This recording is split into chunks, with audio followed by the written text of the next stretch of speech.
ఇసుక ఇవాల్టి big talk లో పాల్గొనడానికి ఇటు టీడీపీ రాష్ట్ర కార్యదర్శి బొల్ల వెంకటరమణ గారు, అలాగే వైసీపీ రాష్ట్ర నాయకులు కొత్త సతీష్ గారు, అలాగే కాంగ్రెస్ రాష్ట్ర అధికార ప్రతినిధి షేక్ సైదా గారు ఉన్నారు. నమస్తే అండి అందరికీ. ఎస్ వెంకటరమణ గారు, ఇవాళ ముఖ్యంగా చూస్తే ఏపీలో మద్యం కుంభకోణంపై అనేక విమర్శలు ప్రతి విమర్శలు వస్తున్నాయి. మరి ఈ నేపథ్యంలో లేదు మీ హయాంలోనే కుంభకోణం జరిగిందంటూ మరోపక్క ఇటు కూటమి పార్టీ, లేదు మీ హయాంలోనే అవినీతి జరిగిందంటూ ఇటు ప్రతిపక్ష వైఎస్ఆర్సీపీ ఆరోపిస్తోంది. అసలు ఏం జరుగుతోంది? ముఖ్యంగా ఇవాళ మరోపక్క ఈ సీన్లోకి మొత్తంగా షర్మిల కూడా ఈ మద్యం కుంభకోణంపై అనేక విమర్శలు చేశారు. అంటే కూటమి ప్రభుత్వంలో సరైన పద్ధతిలో విచారణ జరగట్లేదా? అసలు ఏం జరుగుతోంది? ఎస్, నమస్తే అండి భాగ్యశ్రీ గారు, మీకు అలాగే తోటి పానలిస్టులకి, స్వతంత్ర వీక్షకులకి నా నమస్కారాలు. ఎస్, ఖచ్చితంగా ఈ దర్యాప్తు ఏదైతే జరుగుతుందో అది పారదర్శకంగా జరుగుతుందని చెప్పడానికి 100%. ఎందుకంటే 2019 నుంచి 24 వరకు ఏదైతే షెల్ కంపెనీలు ఓపెన్ చేసి ఏ విధంగా లిక్కర్ స్కామ్ చేశారు, ఎక్కడెక్కడ డబ్బులు ఎక్కడెక్కడికి వెళ్ళి, ఎన్ని డెన్లు 7 డెన్లు ఏర్పాటు చేసి ఎక్కడెక్కడ ఎంత డంప్ చేశారు అనేది, అంటే ఇది ప్రాథమిక దర్యాప్తులో బయటపడ్డటువంటి నిజాలు మాత్రమే. అయితే ఇది ఇంకా చాలా పెద్ద స్కామ్ ఉంది. దీని వెనకాల కొన్ని వేల కోట్ల రూపాయల స్కామ్ జరిగింది అనడానికి నిదర్శనాలు చాలా ఉన్నాయి. అయితే దీన్ని అంటే సెంట్రల్లో ఈడీ కూడా అటాచ్ అవ్వడం వల్ల, అంటే ఈడీ డిపార్ట్మెంట్ కూడా వచ్చిన తర్వాత అక్కడి నుంచి ఇంకా అసలు ఎక్కడెక్కడ వీళ్ళు విదేశాలకి ఎక్కడికి పంపారు, ఏ దేశాలకి పంపారు, ఎక్కడి నుంచి ఎంత బ్లాక్ మనీ వైట్ చేసి మళ్ళీ మనీ లాండరింగ్ చేశారు అనేది ఖచ్చితంగా బయటపడుతుందండి. ఏమీ సందేహం లేదు. ఎందుకంటే వీళ్ళు అంటే ఈ వైసీపీలో ఉన్నటువంటి ఎవరైతే లిక్కర్ ఈ దందాలో ఎవరైతే పార్టిసిపేట్ చేశారో వాళ్ళందరినీ కూడా సిట్ విచారించడం జరుగుతుంది. అట్లాగే ఇదే కాదు, ఛార్జ్ షీట్ ఒకటే కాదు, ఇంకా 2-3 ఛార్జ్ షీట్లు వేయాల్సినవి ఉన్నాయి. ఎందుకంటే ఎవిడెన్స్ ప్రాథమిక ఆధారాలను బట్టి ఈరోజు ఈ పరిస్థితికి వచ్చింది. అయితే షర్మిల గారు అన్నం ఏంటంటే సిట్ సరిగ్గా దర్యాప్తు చేయట్లేదు అది ఇది అన్నారు. అది కరెక్ట్ కాదండి. ఎందుకంటే సిట్ వాళ్ళ పరిధి చాలా పరిమితం. ఒక రాష్ట్రానికి జస్ట్ ఒక ఇంటర్ స్టేట్ వరకు, లేదా ఒక ఇండియాలో లోబడి మాత్రమే వాళ్ళు చేయగలరు. విదేశాల్లోకి వెళ్ళినటువంటి మనీ సంబంధించినవి కానివ్వండి, ఆ మనీ ట్రాన్స్ఫర్స్ కానివ్వండి, మనీ లాండరింగ్ సంబంధించినటువంటి వ్యవహారాలకి ఖచ్చితంగా మనకి సెంట్రల్ గవర్నమెంట్ సపోర్ట్ తీసుకుని, ఈడీ సపోర్ట్ తీసుకుని, ఈడీ వాళ్ళు కూడా ఎంటర్ అయితే ఇది ఎంత పెద్ద స్కాము, ఎన్ని వేల కోట్లు జగన్మోహన్ రెడ్డి గారి దగ్గర నుంచి కింద వరకు కూడా ఏ స్థాయిలో జరిగింది అనేది ఖచ్చితంగా తెలియజేయడం జరుగుతుంది. ప్రజలకి ప్రతి విషయం కూడా పిన్ టు పిన్ వివరించడం జరుగుతుంది. ఎందుకంటే ఇదేదో దాచిపెట్టి, అలాగే వీళ్ళు ప్రతిపక్షం అంటున్నారండి ఈరోజు చంద్రబాబు నాయుడు గారి టైంలో స్కామ్ జరిగింది, మేము వచ్చిన తర్వాత ఏదో మేము కొన్ని వైన్ షాపులు గవర్నమెంటైజేషన్ చేసిన తర్వాత మరి అలాగే మేము బెల్ట్ షాపులు తీసేసాం, అట్లాగే పర్మిట్ రూములు తగ్గించేసాం, ఏదో రకరకాలుగా మాట్లాడుతున్నారు.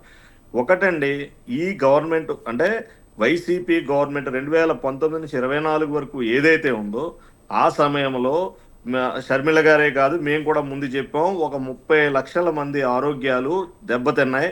అలాగే 30,000 మంది అసూలు బాశారు. ఇటువంటి సందర్భంలో ఇది ఎంత చీప్ లిక్కరు, ఎంత దారుణమైనటువంటి, అది దాన్ని ఏమంటారంటే విషం అనాలా, అలాహలం అనాలా, ఏదనాలో తెలియదు, ఆ విధమైనటువంటి లిక్కర్ వీళ్ళు సప్లై చేశారు. అట్లాగే మల్టీనేషనల్ కంపెనీస్ ఏవి కూడా రాలేదు. మీకు తెలుసు, అంటే మీ దగ్గర ప్రస్తావించడం కరెక్ట్ కాదు. ఈరోజు ఏదైతే మరి మల్టీనేషనల్ బ్రాండ్స్ ఉన్నాయో అవన్నీ కూడా 2019 నుంచి 24 వరకు కూడా అసలు లభ్యతే లేదు. మీకు తెలుసు ఆ విషయం. అంటే మేము పేర్లు ప్రస్తావించదలుచుకోలేదు. ఈరోజు బీర్లు కానివ్వండి, లేకపోతే ప్రెసిడెంట్ మెడల్స్ అని, లేకపోతే బూమ్ బూమ్ అని రకరకాలు వచ్చినాయి. అసలు అవన్నీ కూడా వీళ్ళ యొక్క క్వార్టరీలో వీళ్ళ యొక్క స్కామ్ చేసి వీళ్ళు ఒక డిస్టిలరీస్ నుంచి అంటే చాలా నాసిరకమైనటువంటి మద్యాన్ని ప్రజలకి వీళ్ళు డబ్బులు, అది కూడా చూడండి డిజిటలైజేషన్ అయిన తర్వాత కూడా ప్రతిదీ కూడా ఈరోజు మనం చిన్న పేమెంట్ చేయాలన్నా కూడా మనం వెళ్ళి మన ఫోన్ పే చేయడమో, గూగుల్ పే చేయడమో, ఇంకోటి చేస్తున్నాం. అయితే పేటిఎం అసలు ఎంత దారుణం అంటే అండి, 2000 మరి ఏదైతే డిజిటలైజేషన్ చేయాలని చెప్పి మరి నోట్లు రద్దు చేసి తర్వాత డిజిటలైజేషన్ వచ్చిన తర్వాత ప్రతి ఒక్కళ్ళు కూడా స్కానర్ పెట్టుకుని ప్రతి షాపులో కూడా ఈరోజు నగదు బదిలీ అనేది ఏ విధంగా జరుగుతుంది అనేది మీరు చూశారు. అటువంటిది వైన్ షాపుల్లో కనీసం 0.1% కూడా, అంటే 0.6% మాత్రమే వీళ్ళు డిజిటలైజేషన్ చేసి మరి క్యాష్ తీసుకోవడం జరిగింది. అంటే షర్మిల గారు అన్నది ఏంటంటే జస్ట్ ఓన్లీ చాలా తక్కువ మొత్తంలో మాత్రమే చూపిస్తున్నారు ఈరోజు. ఎస్, ఎందుకంటే ఇప్పుడు ప్రాథమికంగా ఇప్పుడు సిట్ దర్యాప్తులో తేలినటువంటి మాత్రమే, ఇది ఫైనల్ అని చెప్పట్లేదండి, మీకు అదే చెప్తున్నాం. ఇంకా చాలా చాలా మంది ఉన్నారు ఇందులో, చాలా చాలా వేల కోట్ల కుంభకోణం జరిగింది. దీన్ని వెలికి తీయడం జరుగుతుంది, ప్రజల ముందు పెట్టడం జరుగుతుంది. ఎవరైతే దోషులు ఉన్నారో వాళ్ళని ఖచ్చితంగా కఠినంగా శిక్షించే పరిస్థితి అయితే ఈ ఎన్డీఏ గవర్నమెంట్లో ఉంటుందని మాత్రం చెప్పగలను. ఎస్, సతీష్ గారు, మేడం మరి లిక్కర్ స్కామ్ కేసు ఏపీని కుదిపేస్తున్న వేళ ఓవైపు అరెస్టులు కావచ్చు, విచారణలు కావచ్చు, రిమాండ్లు కావచ్చు, మరోవైపు రాజకీయ కుట్రలు ఉన్నాయి ఇందులో. గత వైసీపీ హయాంలోని అక్రమ మద్యం కుంభకోణం జరిగింది అంటూ అనేక విమర్శలు వ్యక్తమయ్యాయి. మరి ఇందుకు సంబంధించి విచారణ కూడా కొనసాగుతుంది. మరోవైపు దీనికి సంబంధించి దీనిపై షర్మిల కూడా స్పందించారు. మరి ఈ మద్యం కుంభకోణంలో కీలకంగా వ్యవహరించిన ఎవరిని వదిలిపెట్టకూడదు, అందరిపై పూర్తిగా విచారణ జరిపి చర్యలు తీసుకోవాలంటూ కూడా ఆమె పేర్కొన్నారు. మరి నిజంగానే ఇవాళ వైసీపీ అధినేత జగన్ అరెస్ట్ తప్పదంటారా? మేడం గారు, ఈరోజు పిసిసి చీఫ్ శర్మిలారెడ్డి గారు ఆవిడ ఇచ్చిన ప్రెస్ మీట్ ఒకసారి మనం అందరం కూడా అబ్జర్వ్ చేస్తే, ఆవిడ చాలా స్పష్టంగా గత సంవత్సరం నుంచి, ఇంతకు ముందు ఎన్నికల ముందు నుంచి కూడా అధికారంలో ఉన్న పార్టీ ఏం చేస్తుంది, వాళ్ళ వైఫల్యాలు, వాళ్ళ పరిపాలనా విధానం మీద కాకుండా ఎప్పుడు కూడా ప్రతిపక్షంగా ఉన్న జగన్మోహన్ రెడ్డి గారి మీదే ఎందుకు ఆవిడ మరి స్పందిస్తారో, ఎందుకు మాట్లాడతారో మరి ఎక్కువ ఆసక్తి చూపుతున్నారు. అది రాష్ట్ర ప్రజలందరూ కూడా గమనిస్తున్నారు. ఏదేమైనా మా మీద ఆరోపణలు చేశారు కాబట్టి నేను చెప్పే విషయం ఒకటేనండి. ఈరోజు మా ప్రభుత్వం అధికారంలో ఉండేటప్పుడు 2019 నుంచి 24 వరకు ప్రభుత్వం ద్వారా ఏపీ బెవరేజెస్ కార్పొరేషన్ నుంచే విక్రయాలు కానీ అమ్మకాలు కానీ జరిగాయి. ఆ రోజు అధికారులు సమక్షంలో ప్రభుత్వమే కొని ప్రభుత్వమే అమ్మినప్పుడు అవినీతి ఎక్కడ జరుగుతుందో మరి వీళ్ళే చెప్పాలండి. అవినీతి ఏ రకంగా జరుగుతుందండి? ఆ రోజు జగన్మోహన్ రెడ్డి గారు మద్యపాన నిషేధం తీసుకొస్తానని చెప్పి ప్రజలకి మద్యపాన నిషేధంలో ఒక భాగంగా ఈ రకంగా ప్రభుత్వమే విక్రయాలు చేసి అమ్మే కార్యక్రమాన్ని తీసుకొచ్చి ఎంతో మందికి ఉపాధి కూడా అందులో ఇవ్వడం జరిగిందండి. మరి అదే మద్యం తాగి ఇవాళ వేల మంది ప్రాణాలు కోల్పోయిన పరిస్థితి కూడా చూసాం గారు. మరి మీరే ఉంటారు మేడం గారు? మేడం అంటే 1 to 1 మాట్లాడదాం. మేడం గారు, షర్మిలారెడ్డి గారు ఒక మాట అన్నారు. ఆ రోజు నాసిరకమైన బ్రాండ్లు తీసుకొచ్చారు, ఎందుకు తీసుకొచ్చారు అని ఆవిడ ఒక ప్రశ్నించడం జరిగింది. ఆ రోజున్న బెవరేజెస్ కార్పొరేషన్ నుంచి వచ్చిన విధి విధానాలు ఏవైతే ఉన్నాయో ఆ విధి విధానాలకి అప్పుడున్న ప్రసిద్ధిగాంచిన బ్రాండ్లు కానివ్వండి, డిస్ప్లేస్ కంపెనీస్ కానివ్వండి, ఆ రోజు దాన్ని ఏకీభవించలేదు కాబట్టి కొత్త బ్రాండ్స్ తీసుకురావడం జరిగిందండి. ఆ రోజు ఆ విధానాన్ని వాళ్ళు అంగీకరించి వాళ్ళ ముందుకు వచ్చుంటే ఖచ్చితంగా అవే జరిగేవి అమ్మకాలు. దాని విధానానికి అవుట్ ఆఫ్ ది వే వెళ్ళి మేము చేసింది ఏం లేదు కదండి. ఏదైతే బెవరేజెస్ కార్పొరేషన్ నుంచి మద్యం విక్రయాలు అమ్మకాలు చేయాలనుకున్నారో, ఏ విధానం అయితే ప్రవేశపెట్టారో ఆ విధానం ద్వారా రాష్ట్రంలో మద్యం అమ్మకాలు జరిగాయి తప్ప ఏది సొంతంగా వైఎస్ఆర్సీపీ నాయకులు కానీ వాళ్ళకి ఇన్వాల్వ్మెంట్ ఏముంటుంది? పూర్తిగా అధికారుల నేతృత్వంలో, కార్పొరేషన్ నేతృత్వంలో సుమారు 1,25,000 కోట్ల రూపాయలు 5 సంవత్సరాల్లో విక్రయాలు జరిగాయండి. దాని ద్వారా ఈ రాష్ట్రానికి సుమారు 1,05,000 కోట్ల రూపాయలు ఆదాయం కూడా వచ్చిందండి.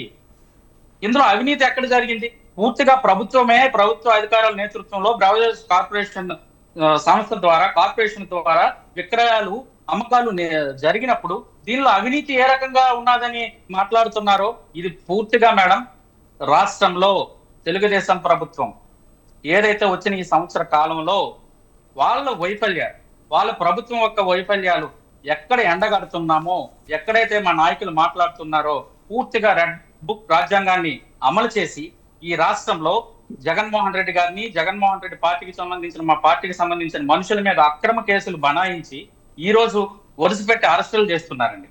మరి 2014 నుంచి 19 వరకు కూడా ఈ చంద్రబాబు నాయుడు గారి మీద కూడా ఆరోపణలు ఉన్నాయి కదండి. ఆయన కూడా స్టే తెచ్చుకున్నారు కదా. మన నాయకుడు అడిగారు, మీరు సమాధానం చెప్పండి. ఆ రోజు 2014 నుంచి 19 వరకు జరిగిన లిక్కర్ స్కామ్ మీద ఆరోపణలు ఉన్నాయి. ఈ రోజు 2019 నుంచి 24 వరకు కూడా మా మీద కూడా మీరు ఆరోపణలు చేస్తా ఉన్నారు. కేంద్ర ప్రభుత్వం సిబిఐకి మీరు దర్యాప్తు సంస్థల్ని చేపించండి, నిజాన్ని నిగ్గు తేల్చండి, అధికారం మీ చేతిలోనే ఉంది కదా. సిట్ ఇప్పుడు సోదరులు తెలుగుదేశం నాయకులు మాట్లాడుతూ అన్నారు, సిట్ వాళ్ళ అధికారం లిమిటెడ్ గా ఉంటుంది. లిమిటెడ్ గా ఎందుకు? కేంద్ర ప్రభుత్వ దర్యాప్తు సంస్థల్ని పూర్తిగా ఇన్వాల్వ్ చేసి సిబిఐ దర్యాప్తు కోరండి. అప్పుడు మీ మీద వచ్చిన ఆరోపణలకి, ఇప్పుడు మా మీద వస్తున్న ఆరోపణలకి రేపు మీరు సిబిఐ ద్వారా ఎంక్వైరీ చేసుకుంటే నిజాలు నిగ్గు తేలిపోతాయి కదా. ఎవరు దొరలు ఎవరు దొంగలో తేలిపోతుంది. షేక్ సైదా గారు, శివాలా చెప్పండి గారు. ఎస్, మరి వాళ్ళ లిక్కర్ స్కామ్ కేసు ఏపీని కుదిపేస్తున్న వేళ వైపు దీనికి సంబంధించి విచారణ కొనసాగుతుంది. మరి ఇందులో భాగంగా కొంతమందిని అరెస్టు చేశారు, విచారణ జరుపుతున్నారు, మరి కొంతమందిని రిమాండ్కు కూడా పంపిన పరిస్థితులు చూస్తున్నాం. మరి ఈ నేపథ్యంలో తాజాగా ఏదైతే వైఎస్ షర్మిల గారి వ్యాఖ్యలు సంచలనం సృష్టిస్తున్న వేళ, మరి గత వైసీపీ హయాంలో ఈ మద్యం కుంభకోణం జరిగింది. మరి ఇందులో కీలకంగా వ్యవహరించిన వారిని ఎవరిని కూడా వదిలిపెట్టే ప్రసక్తి లేదు. ఖచ్చితంగా దీనికి సంబంధించి సిట్ కావచ్చు, ఇటు కూటమి ప్రభుత్వం కావచ్చు, ఈ విచారణ పూర్తి బాధ్యత తీసుకొని ఆ విధంగా చర్యలు తీసుకోవాలంటూ కూడా పేర్కొన్నారు. మరి నిజంగానే ఈ షర్మిల వ్యాఖ్యలను చూస్తే మరి గత ప్రభుత్వంలోనే ఈ కుంభకోణం జరిగింది అనుకోవచ్చు. మా భాగ్యశ్రీ గారు, మీకు ప్యానల్ పెద్దలు సీనియర్ పొలిటికల్ అనలిస్ట్ నరసింహరావు గారు, అలాగే తెలుగుదేశం పార్టీ నాయకులు గొల్ల వెంకటరమణ గారు, సోదరుడు వైసీపీ నాయకులు కోట సతీష్ గారు, అలాగే స్వతంత్ర టీవీ వీక్షకులందరూ కూడా నమస్కారం. మా భాగ్యశ్రీ గారు, తెలుసు గత కొంతకాలంగా ఈ మద్యం మహమ్మారిపై రాష్ట్రంలో జరిగినటువంటి ఈ యొక్క మద్యం స్కామ్ గురించి అనేకమైనటువంటి విషయాలు వెలుగులో వస్తున్న విషయం చూస్తాను. ఇప్పటికే ఈ కేసుతో సంబంధం ఉన్నటువంటి అధికారులతో పాటు ఈ కేసిరెడ్డి, రాజా కేసిరెడ్డితో పాటు, అలాగే నిన్నటి వరకు మనం చూసినట్లయితే ఎంపీ మిథున్ రెడ్డిని కూడా అరెస్ట్ చేసినటువంటి పరిణామాలు మనం చూస్తూ ఉన్నాం. వైసీపీ ప్రభుత్వ హయాంలో మద్యం ప్రభుత్వ దుకాణాలు ఏర్పాటులోనే ఒక పెద్ద స్కామ్, ఇది క్లియర్.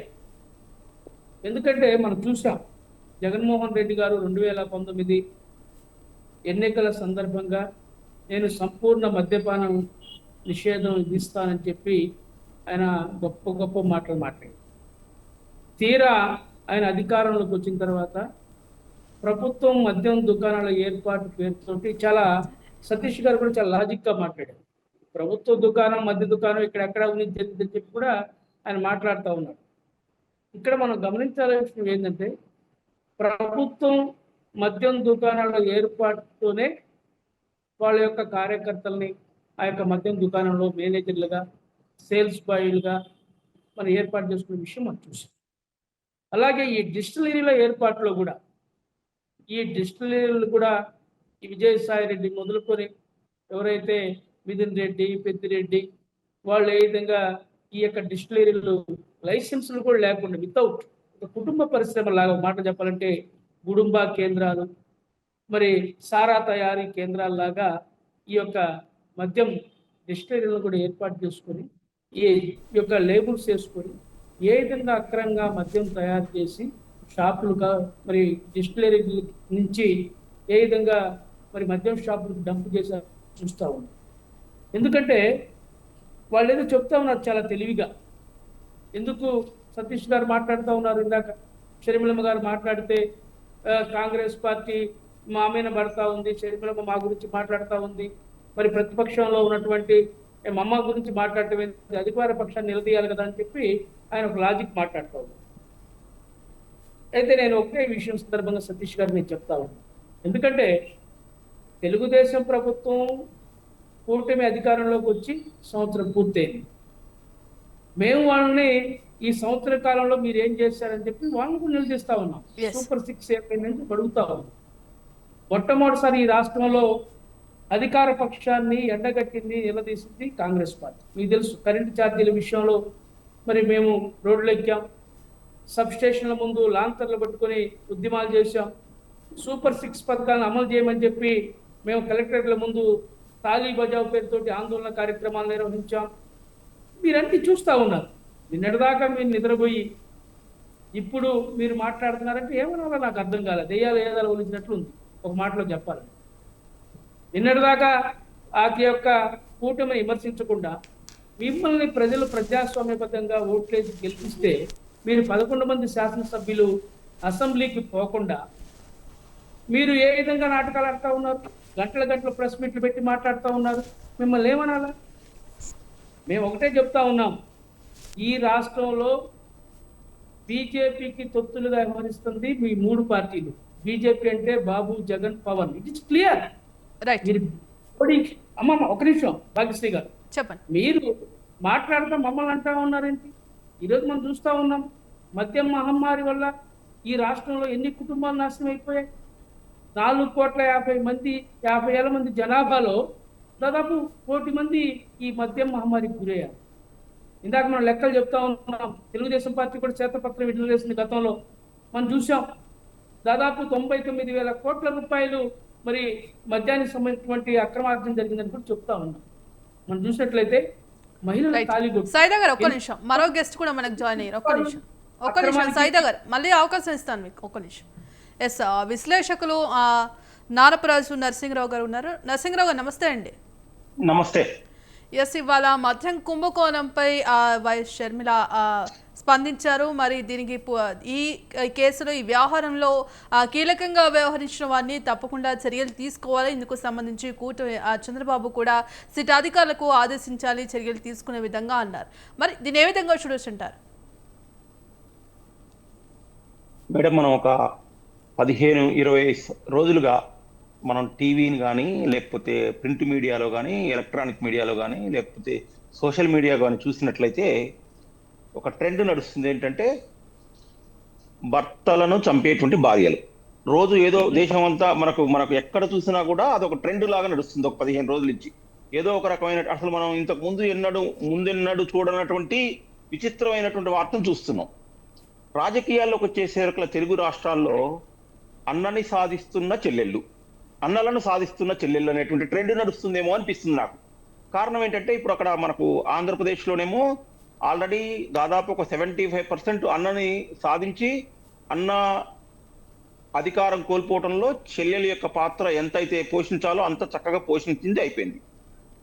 అయినా కూడా ఇంకా బహుశా ఇంకా తన యొక్క ఎక్స్పెక్టేషన్స్ ఏమున్నాయో, తన యొక్క కసి తీరలేదో, ఇంకా కొన్ని ఆరోపణలు చేస్తున్నాయి. అంటే మనం అక్కడికి వద్దాం. ఇక తెలంగాణకు వచ్చే వరకు కూడా ఇక్కడ కూడా చెల్లెళ్ళు అన్న అనేటువంటి సీక్వెన్స్ ప్రారంభమైంది. ఇప్పుడు అది ప్రారంభంలోనే ఉంది.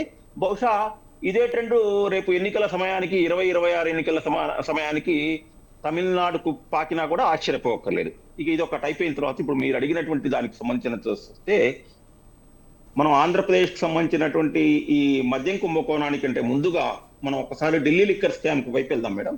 ఢిల్లీ లిక్కర్ స్కామ్ సంబంధించినంత వరకు వెళ్ళినట్లయితే, లిక్కర్ స్కామ్ జరగటానికి కొన్ని నెలల ముందుగా అసలు మనం అందరం కూడా అటు రాజకీయ పార్టీలు అంటే ప్రతిపక్షంలో ఉన్న వాళ్ళు, అధికారంలో ఉన్న వాళ్ళు, దేశ ప్రజలు, మీడియాలు, విశ్లేషకులు అందరూ కూడా అరవింద్ కేజ్రీవాల్ లాంటి వ్యక్తి ఒక లిక్కర్ స్కామ్ లో ఇరుక్కుంటాడని, అంటే ఇది ఎందుకు అంటున్నారంటే, మనం 2013-2012 లోక్పాల్ బిల్లు, అన్నా హజారేకి సంబంధించినటువంటి ఉద్యమము, అరవింద్ కేజ్రీవాల్, తర్వాత మన కిరణ్ బేడి, వీళ్ళకి సంబంధించినటువంటి సన్నిహితంతో ఏర్పడినటువంటి పార్టీ ఒక లిక్కర్ స్కామ్ లో ఎదుర్కొని కోర్టులు, విచారణలు, జైలు శిక్షలు, అల్టిమేట్ గా ప్రభుత్వాన్ని కోల్పోతుంది అనేటువంటిది మనం ఎక్కడ కూడా ఊహించలేదు. ఇంకొంచెం ముందుకెళ్తే 2004-2009 మధ్యలో రాజశేఖర రెడ్డి మన రాష్ట్రంలో సామాన్య ప్రజల దృష్టిలో ఒక అద్భుతమైనటువంటి పాలన చేశాడు.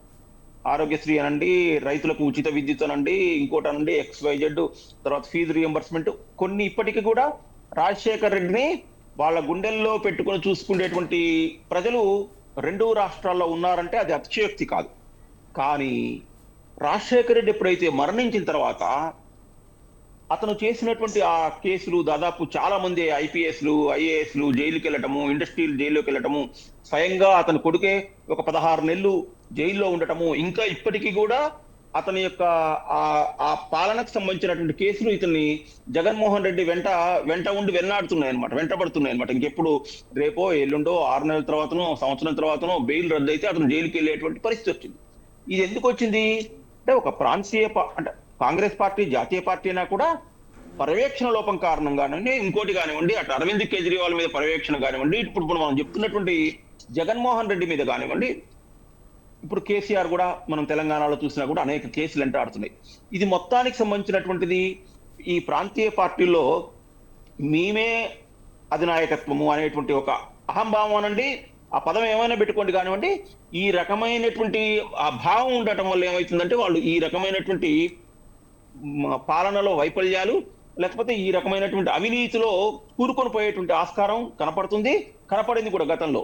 ఇక్కడికి వచ్చేవరకు ఇక షర్మిలకు వచ్చేవరకు ఏంటంటే వాళ్ళ కుటుంబం నేపథ్యం, రాజశేఖర రెడ్డి 2009లో చనిపోయిన తర్వాత మనందరికి అది ఇప్పుడు మనం ఆఫ్ ద రికార్డా ఆన్ ద రికార్డా తెలియదు, కానీ ముఖ్యంగా కుటుంబము ఆస్తులకు సంబంధించినటువంటి వివాదాలు, వాటి మీద ఆరోపణలు ప్రత్యారోపణలు, చెల్లెలను చూడకుండా జగన్మోహన్ రెడ్డి వాళ్ళ పార్టీ వాళ్ళు ప్రవర్తించిన తీరు, అన్నయ్యని చూడకుండా వైఎస్ఆర్ షర్మిల మాట్లాడినటువంటి మాటలు చూసినట్లయితే ఇదంతా కూడా ఒక ప్రజాస్వామ్యంలో లేకపోతే రాజకీయమైనటువంటి సిస్టంలో జరగకూడదే జరుగుతుంది అనిపిస్తుంది. కాబట్టి ఇప్పుడు ఈ రోజు కేసుకు సంబంధించినటువంటి మద్యం కుంభకోణానికి సంబంధించినటువంటి షర్మిల మాటలు పెద్దగా మనం ఆశ్చర్యపోవాల్సినటువంటి అవసరం ఏం లేదు. ఇవన్నీ గత ఒక 4-5 సంవత్సరాలుగా దేశంలో చూస్తున్నామే, ఇక్కడ కూడా చూస్తున్నాం. రాబోయే రోజుల్లో ఇంకొంచెం ఉధృతమైనటువంటి భాష రావచ్చు, ఇంకా కసి ఇంకా ఏదైతుందో అదంతా వస్తుంది. ఆవిడ ఉద్దేశం ఏంటంటే అన్నయ్యని శాశ్వతంగా అధికారానికి దూరంగా కూర్చోబెట్టడము, లేకపోతే బ్లా బ్లా బ్లా బ్లా ఇంకేమైనా ఉండొచ్చు. బహుశా ప్రస్తుతం అయితే ఈ ట్రెండ్ నడుస్తుంది అనేటువంటిది నేను అనుకుంటున్నాను. రైట్. వెంకటరమణ గారు. అమ్మమ్మ భాగ్యశ్రీ గారు నాకు ఒక అవకాశం ఇవ్వాలా, నరసింహరావు గారు మాట్లాడిందని మాట. ఎస్ చెప్పండి సైదా గారు. అమ్మ ఆయన సీనియర్ విశ్లేషకుడు నరసింహరావు గారు విషయాన్ని పక్కదారి పట్టించారు. క్లియర్. మద్యం కుంభకోణం మీద, రాష్ట్రంలో జరుగుతున్నటువంటి సిట్ ఏర్పాటు చేసిన విషయాల మీద, అరెస్టుల మీద, ఏ విధంగా ప్రజల సొమ్ము ఏ విధంగా వాళ్ళ వ్యక్తుల జేబుల్లోకి వెళ్ళింది, డిజిటల్ పేమెంట్స్ లేకుండా ఏ విధంగా దోచుకున్నారనే దాని మీద as a Congress party spokes చీఫ్గా షర్మిలారెడ్డి గారు మాట్లాడితే, మరి బంధుత్వాలు బంధాలు లేకపోతే కుటుంబ వ్యవహారాలు ఆస్తి తగాదాలు ఈ ట్రెండ్ నడుస్తూ ఉంది చెప్పి ఆయన మాట్లాడటం అర్థం లేదు. ఎందుకంటే ఆయన పెద్దవారు, దయచేసి మీరు ఆలోచించాలి సమస్య ఎక్కడ ఉంది, ప్రజల ఆరోగ్యం ఏ విధంగా దెబ్బతిన్నది, వేల కోట్లు ఏ విధంగా దోచుకున్నారు, ఏ విధంగా ప్రభుత్వ సొమ్ముని ఖజానా నుంచి వాళ్ళ సొంత ఖాతాలకు మళ్లించుకున్నారు, దాని విషయాన్ని మీరు మాట్లాడాలా, ప్రస్తావించాలా. మీరు మోకాలికి బోడిగుండుకి లింక్ పెడితే నాకు అర్థం కాల నరసింహరావు గారు, ఇది కరెక్ట్ కాదు. ఎవరు సీనియర్ ఎనలిస్ట్, దీన్ని మీరు ఆలోచించి మాట్లాడితే బాగుంటుందని చెప్పి నేను అభిప్రాయపడతా ఉన్నా భాగ్యశ్రీ గారు. ఎస్ వెంకటరమణ గారు చెప్పండి.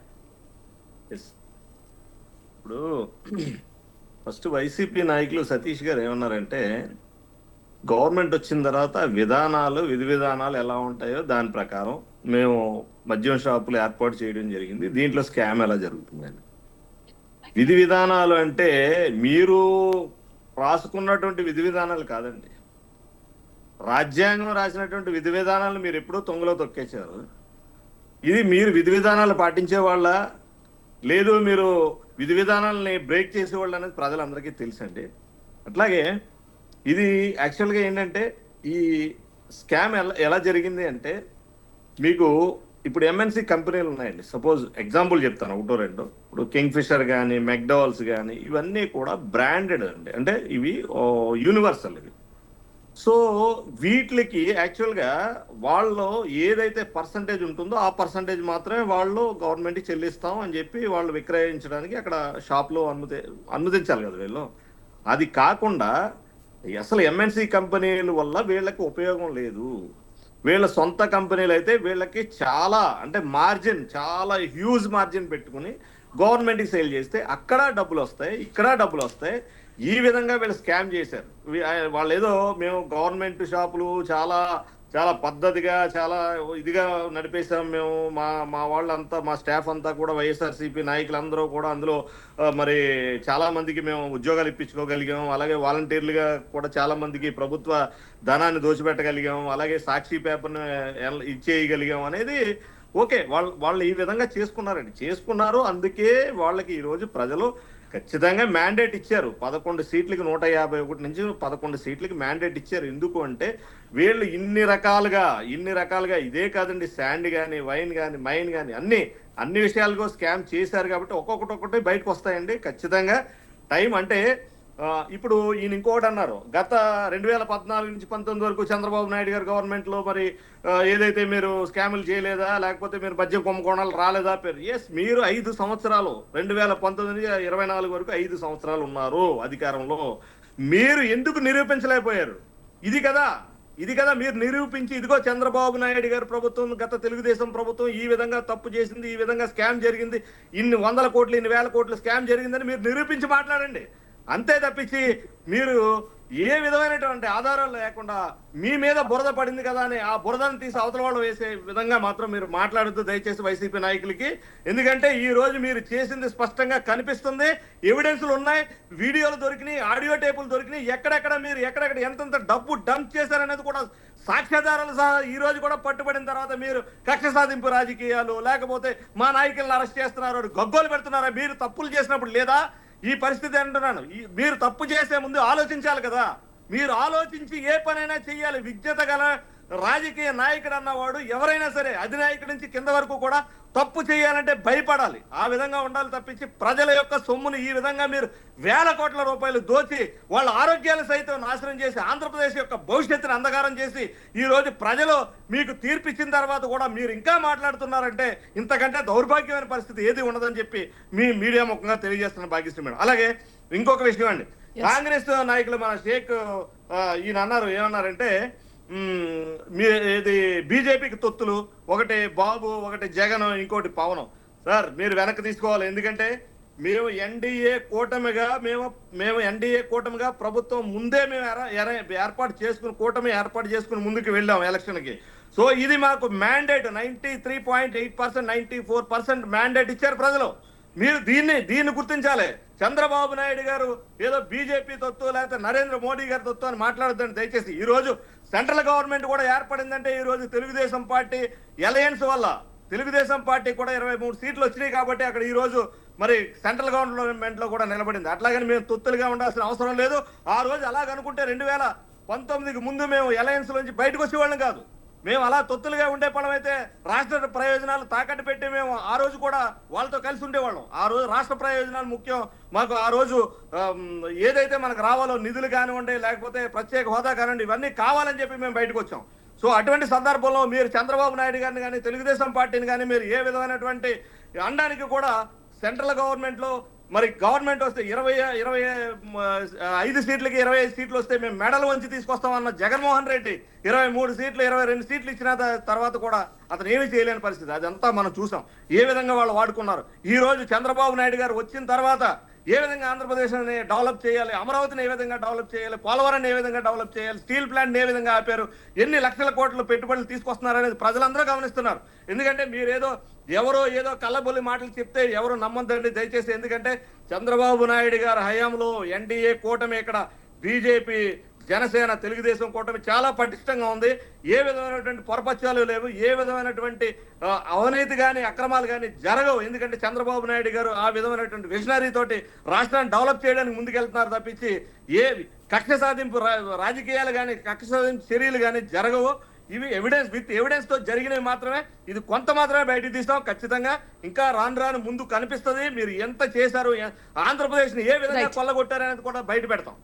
రైట్, సతీష్ గారు.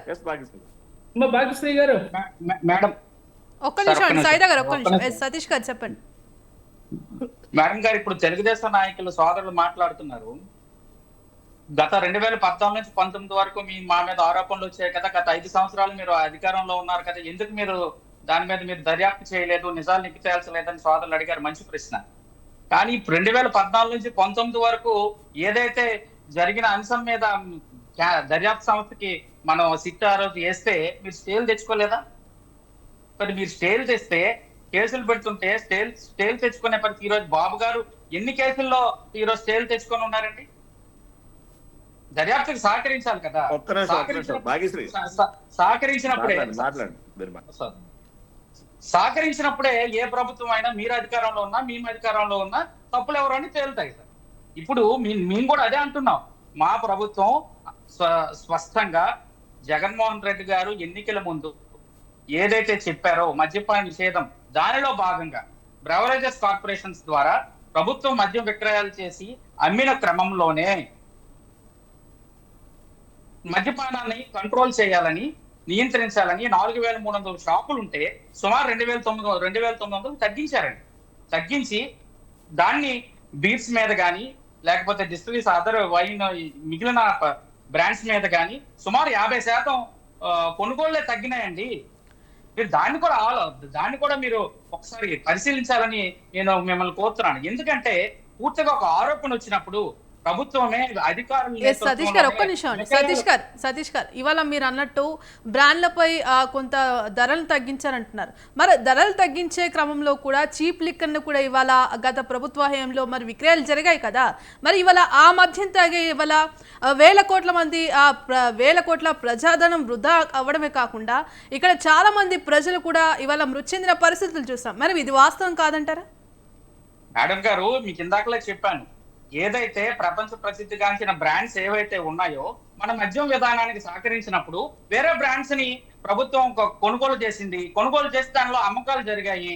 దాని మీద 30,000 మంది చనిపోయారు, సుమారు 30 లక్షల మంది ఆరోగ్యంగా క్షీణించిపోయారని చెప్పి ఆరోపణలు శర్మిలారెడ్డి గారు పొద్దున్న చేయడం జరిగింది. ఇవన్నీ ఆరోపణలు మాత్రమే మేడం.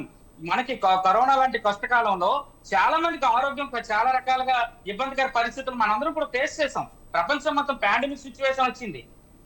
దీని మీద ఎవరు కూడా WHO కానీ ఏమైనా దీని మీద శ్వేతపత్రం విడుదల చేసిందా మేడం? ఇవి కేవలం రాజకీయ పరమైన ఆరోపణలే తప్ప జగన్మోహన్ రెడ్డి గారి ప్రభుత్వంలో ఆరోపణలకి, అక్రమ కేసులకి, రెడ్ బుక్ రాజ్యాంగానికి పూర్తిగా ఈ ప్రజలు ఈ సంవత్సర కాలంలో మీకు మంచి మ్యాండేట్ ఇస్తే ఈ సంవత్సర కాలంలో మీరు ప్రజలకు చేయాల్సింది ఏమి చేయక, మీరు ఇచ్చిన హామీలు నెరవేర్చక దాన్ని డైవర్ట్ చేయడానికి ఈ రోజు ఒక కన్స్ట్రక్టివ్ గా ఒక లిక్కర్ సుమారుగా 4 రోజుల నుంచి చూస్తున్నామండి. 4 రోజుల నుంచి వరుస పెట్టి అరెస్టులు చేస్తూ సుమారుగా 48 మందికి పైగా అరెస్టులు చేసి పార్టీ నాయకుల్ని ఇబ్బంది చేసే కార్యక్రమమే తప్ప ఇది ఏమీ కాదని, ఇది పూర్తిగా కల్పితమైన కేసు. జగన్మోహన్ రెడ్డి గారిని ఈ రోజు చేర్చారండి. ముడుపులు అందాయని చెప్పారు. నిందితులని ఎక్కడండి చేర్చారు? మరి శర్మిలారెడ్డి గారు జగన్మోహన్ రెడ్డి గారిని వెంటనే అరెస్ట్ చేయాలంటున్నారు. మరి కాంగ్రెస్ నాయకులు ఏ రకంగా అండి ముడుపులు అందాయి తప్ప ఆయన నిందితులని ఎక్కడైనా పేర్కొన్నారండి? ఒకసారి చూడండి, చార్జ్ షీట్ వేశారు కదా. కాబట్టి ఆయన అంటారు బీజేపీకి మేమెందుకండి తొత్తు? బీజేపీకి మాకు ఏం సంబంధం? మేమైనా వాళ్ళతో ఎలియన్స్ లో ఉన్నామా? 2019లో మేము ఒకే ఒక పార్టీ రాష్ట్రంలో ఈ 2019 నుంచి 24 దాకా ఒంటరిగా పోటీ చేశాం. 24లో కూడా ఒంటరిగానే పోటీ చేశాం. 29లో కూడా ఒంటరిగానే పోటీ చేస్తాం. మేము నరేంద్ర మోడీ గారికో మరొక పార్టీకో తొత్తుగా ఉండాల్సిన పని మాకు లేదండి. ఆ రోజు మా నాయకుడు 125 సంవత్సరాలు చరిత్ర కలిగిన మీ నాయకురాల్ని ఎదిరించి బయటకు వచ్చిన ధైర్యం జగన్మోహన్ రెడ్డి గారు. పోటీ చేసింది ఒంటరిగా పోటీ చేశారు. బీజేపీ పార్లమెంట్ లో మాత్రం నల్ల చట్టాలన్నిటికీ చెయ్యెత్తారు. అది గుర్తు పెట్టుకోండి. మీరు రాష్ట్రంలో ఒంటరిగా పోటీ చేసింది వాస్తవమే, కానీ పార్లమెంట్ లో ఏం చేశారు? బీజేపీ పెట్టినటువంటి నల్ల చట్టాలన్నిటికీ నిస్సిగ్గుగా మీరు చేతులెత్తారు. ఆ బిల్లును ఆమోదించారు. మీరా మాట్లాడేది? మీరు బీజేపీ తొత్తులు కాదా? మొన్న 2024 బిల్లుకి వ్యతిరేకంగా బీజేపీకి దత్తపుత్రుడు జగన్, ఇట్ ఈస్ క్లియర్. అందుకని ఇప్పుడు దాకా అరెస్ట్ చేయాలా? మిథున్ రెడ్డిని అరెస్ట్ కారా? మీరు మాట్లాడతారు సార్. మిథున్ రెడ్డి తెలియగలని చెప్పి అనుకుంటే మీరు అనలేరు. అందుకనే మిమ్మల్ని 11 స్థానాలు దిగదార్చింది ప్రభుత్వం. ఈ రాష్ట్ర ప్రజలు మిమ్మల్ని 151 స్థానాల నుంచి 11 స్థానాలు దిగదార్చింది. ఎందుకంటే ఇటు మాట్లాడబట్టే. జనాలు పిచ్చోళ్ళ? మీది అపవిత్రమైన పత్తు కాదా? మీది అక్రమ సంసారం కాదా? మీది రైట్. ఏం మాట్లాడతారండి మీరు? సైదా గారు ఒక్క నిమిషం. భాగ్యశ్రీ గారు ఒక్క నిమిషం. సోనియా గాంధీని ఎదుర్కొన్నాం, ఢిల్లీని ఢీ కొట్టాం, ఇలాంటి అంబాసు మాట కాదు. మోడీని ఢీ కొట్టాం. సైదా గారు ఒక్క నిమిషం, సైదా గారు ఒక్క నిమిషం సార్, 1 మినిట్ మేడం. భాగ్యశ్రీ గారు చెప్పండి. ఇప్పుడు సైదా గారు నేను అంటున్నాను, 2019 నుంచి 24 వరకు జగన్మోహన్ రెడ్డి గారు రాష్ట్ర ప్రయోజనాల కోసం ఏవైతే అవసరమో కేంద్ర ప్రభుత్వంతో రాష్ట్ర ప్రభుత్వం కేంద్ర ప్రభుత్వం ఒక సమన్వయంతో పనిచేయాలి. కాబట్టి మాకు రాష్ట్ర ప్రయోజనాల కోసం మేము బీజేపీతో ఏమైనా మాట్లాడితే మాట్లాడాలి తప్ప, మొన్న 2024 తర్వాత మనం మా వర్క్ఫెట్ బిల్ పెట్టారు కదండి, మేము వ్యతిరేకించలేదా పార్లమెంట్ లో, రాజ్యసభలో? రైట్. సతీష్ గారు ఒక్క నిమిషం, మళ్ళీ అవకాశం ఇస్తాను మీకు. ఒక్క నిమిషం సతీష్ గారు. సైదా గారు ఒక్క నిమిషం అండి, ఒక్క నిమిషం. సైదా గారు ప్రత్యేక హోదా తెస్తా ఉన్నారు, ప్రత్యేక హోదా గురించి మీరు మాట్లాడారా? రైల్వే జోన్ గురించి మీరు మాట్లాడారా? పోలవరం ప్రాజెక్టు గురించి మాట్లాడారా? ఏం చెప్పారు మీరు? 2019 నుంచి 20 సతీష్ గారు ఒక్క నిమిషం అండి దయచేసి, ప్లీజ్ ఒక్క నిమిషం. సైదా గారు ఒక్క నిమిషం ఆగండి, మళ్ళీ అవకాశం ఇస్తాను మీకు. ఒక్క నిమిషం. ఇంకా మీరు ఇట్లా మాట్లాడుతుంది. సైదా గారు ఒక్క నిమిషం అండి ప్లీజ్. మీరు యువకులు, విఘ్నులు, మీరు మాట్లాడేటప్పుడు క్లారిటీ ఉండాలా. మిగతా వైసీపీ నాయకులాగా మాట్లాడితే.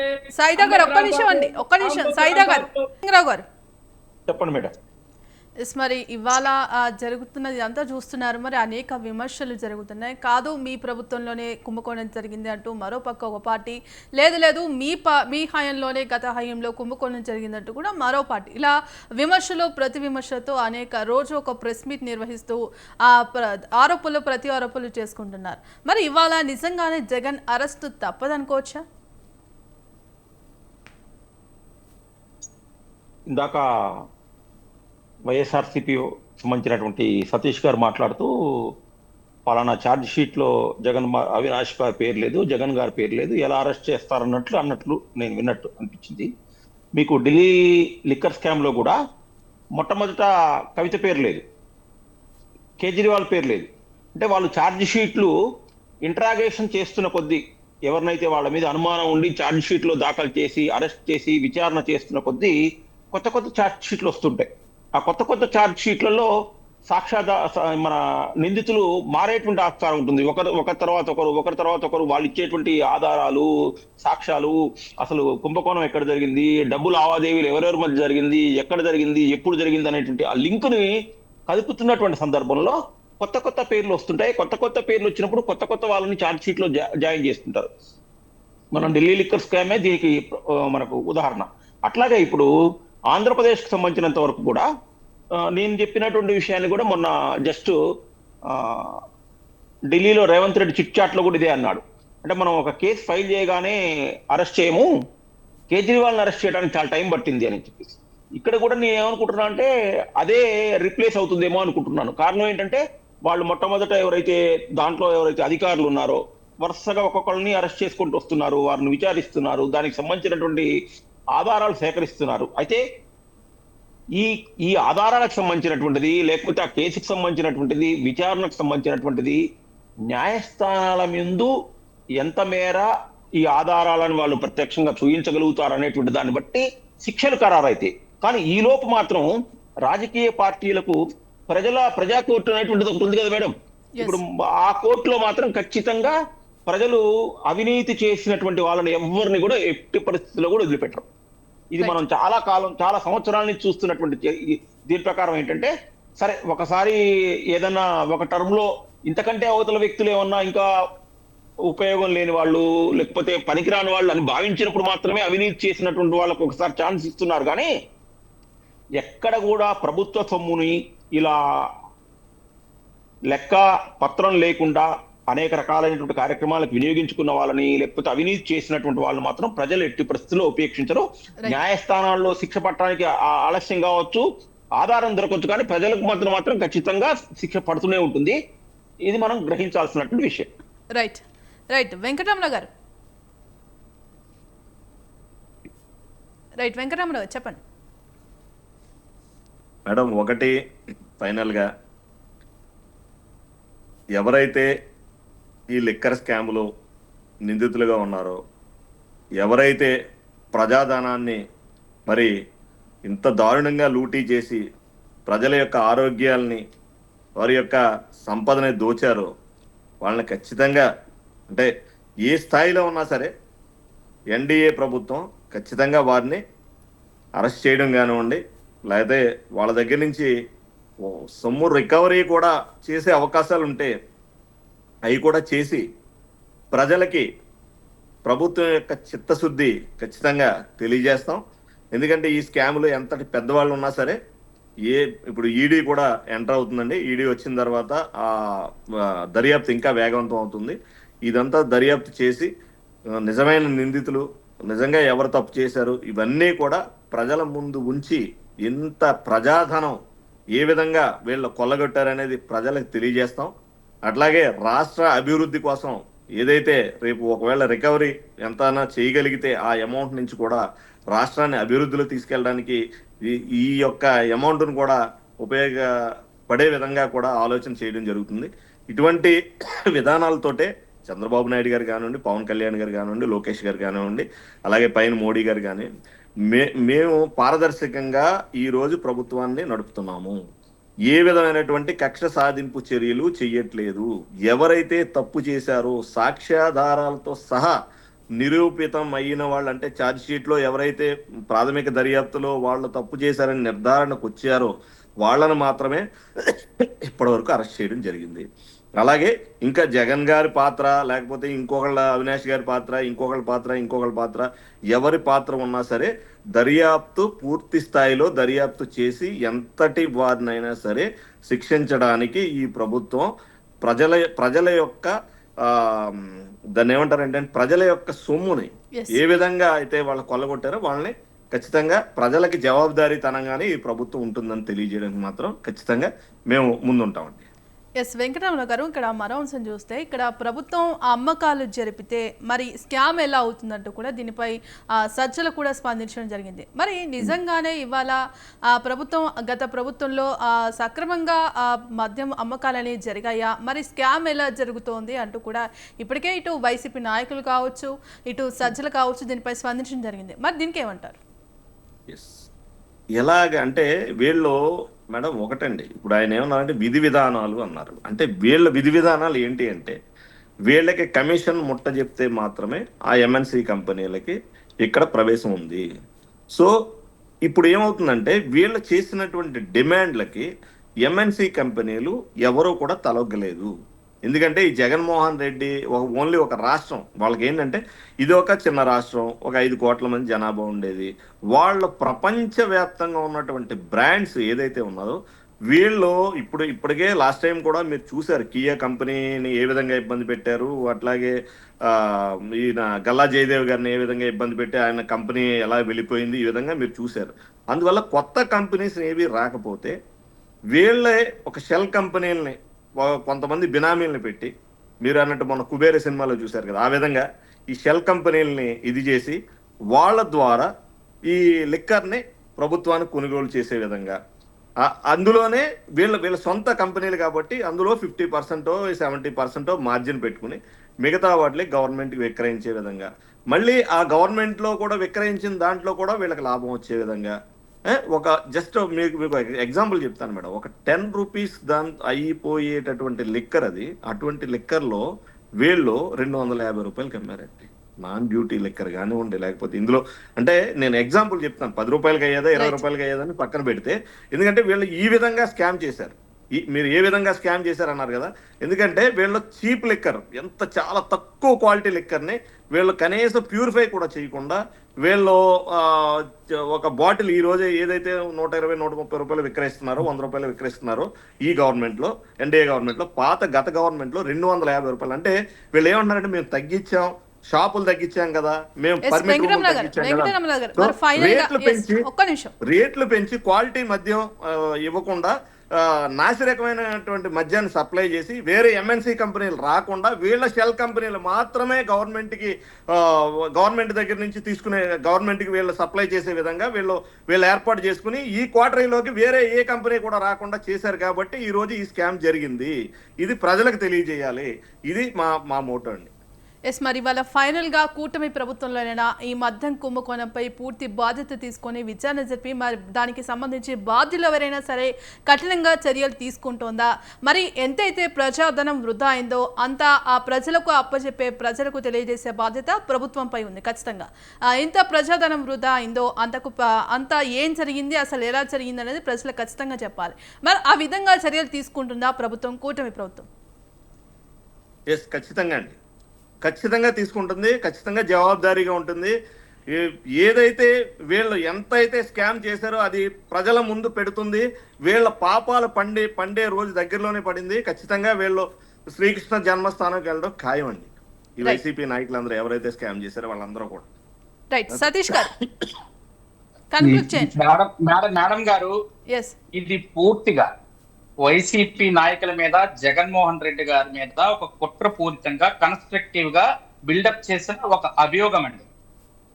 ప్రభుత్వం మద్యం దుకాణాలు విక్రయించి అమ్మకాలు చేసి దాని ద్వారా వచ్చిన ఆదాయాన్ని ప్రభుత్వ ఖజానాకి ఇచ్చి సుమారు 2019-20 సంవత్సరానికండి ఆ అకాడమిక్ పీరియడ్ లో 17,000 కోట్లు సుమారుగా రాష్ట్రానికి ఆదాయం వస్తే అది 21-22కి సుమారుగా 23,000 కోట్ల రూపాయలు ఆదాయం తలసరిగా వచ్చిందండి.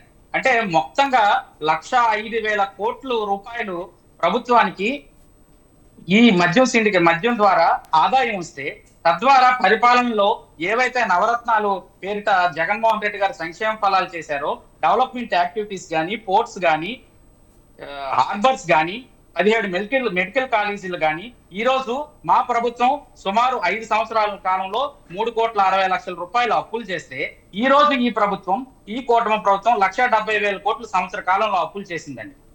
అంటే సుమారుగా మా పరిపాలనలో జరిగిన అప్పుల కన్నా వీళ్ళ పరిపాలనలో జరిగిన ఇప్పుడు ఈ సంవత్సర కాలంలో పోల్చుకుంటే 53% మాకన్నా ఎక్కువ అప్పులు చేసి. మేడం, ఇది డీవియేట్ అవుతుంది.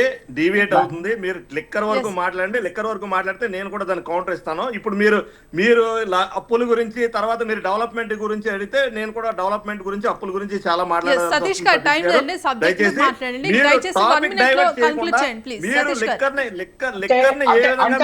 మీ విధానం ఏంటి చెప్పండి సతీష్ గారు. మీరు ఏ విధానంతో మీరు ఈ డొల్ల కంపెనీలు, సతీష్ గారు దయచేసి 1 మినిట్ లో క్లోజ్ చేయాలి, టైం అయిపోయింది. చెప్పండి, మీ విధానం చెప్పండి. ఏ విధంగా పర్చేస్ చేశారు? మీ విధానం ఏంటి? ఈ డొల్ల కంపెనీ ఈ చీప్ లిక్కర్ ని ఏ విధంగా మీరు కొన్నారు? సార్ ప్లీజ్, ఇక్కడ డెవలప్మెంట్ గురించి, సంక్షేమాల గురించి కాదండి, ఏపీ లిక్కర్ సబ్జెక్ట్ గురించి మాట్లాడండి సార్ ప్లీజ్. 1 మినిట్ లో క్లోజ్ చేయండి ప్లీజ్. 1,25,000 కోట్లు మద్యం విక్రయాలు, అమ్మకాలు జరిగాయి. ఇది స్పష్టంగా పారదర్శకంగా జరిగింది. మరి ఎందుకు మీరు యూపీఐ పేమెంట్లు ఎందుకు చెప్పలేదు? డిజిటల్ పేమెంట్స్ ఎందుకు లేవు మీ దాంట్లో? డిజిటల్ పేమెంట్స్ ఎందుకు పెట్టలేదు మీరు? ఇందులో ఎటువంటి అవినీతి జరగలేదు. 69% మాత్రమే మీరు డిజిటల్ పేమెంట్స్ అలౌ చేశారు. మీరు డిజిటల్ పేమెంట్స్ ఎందుకు పెట్టలేదు? లాస్ట్ లో గగ్గోలు పెడుతుంటే, లాస్ట్ లో మీరు ఎలక్షన్ ముందు ఇది ప్రాబ్లం అవుతుందని చెప్పి మీరు డిజిటల్ పేమెంట్స్ పెట్టారు. వెంకటరమణ గారు ఒక్క నిమిషం. డిజిటల్ పేమెంట్స్ ఎందుకు పెట్టలేదు మీరు? డిజిటల్ పేమెంట్స్ ఎందుకు పెట్టలేదు? పారదర్శకంగా అయితే డిజిటల్ పేమెంట్స్ ఎందుకు పెట్టలేదు? అన్ని వేల కోట్ల, అన్ని వందల కోట్లు ఎక్కడి నుంచి వచ్చినాయి? వెంకటరమణ గారు ఒక్క నిమిషం అండి. సతీష్ గారు, వేల కోట్ల రూపాయలు ఎక్కడి నుంచి వచ్చినాయి మీరు చెప్పండి సతీష్ గారు. మీరు డిజిటల్ పేమెంట్ ఎందుకు చేయలేదు? వెంకటరమణ గారు ఒక్క నిమిషం ప్లీజ్, టైం అయిపోయిందండి ప్లీజ్. వెంకటరమణ గారు ఎందుకు చేశారని చెప్పండి. మీరు కన్క్లూడ్ చేస్తే నేను చెప్తాను సార్. నేను కన్క్లూడ్ చేస్తే నేను చెప్తాను. చెప్పండి. విక్రయాలు 1,25,000 కోట్లు అమ్మకాలు, విక్రయాలు జరిగితే ఎక్కడ కూడా పరిధి దాటి, బెవరేజెస్ కార్పొరేషన్స్ లో ఏదైతే విధానం ఉందో ఆ విధానం పరిధి దాటి ఎక్కడ కూడా ఎవరు కూడా ప్రమేయం లేకుండానే ఈ విధానం అమలు చేశారండి 5 ఏళ్ళు. ఒకవేళ అందులో తప్పులు జరిగాయంటే మీరు ఆరోపణ చేసి అరెస్టులు చేస్తున్నారు కదా, చేస్తే మీరు సిబిఐకి అప్పగించి దాని మీద నిజాన్ని ఈడీ వస్తుంది. సిబిఐ కాదు దీనికి ఈడీ వస్తుంది. ఫస్ట్ సెంట్రల్ గవర్నమెంట్ ఈడీ వస్తుంది. కంగారు పడకండి. ఈడీ వస్తుంది. ఈడీ దర్యాప్తు చేస్తుంది.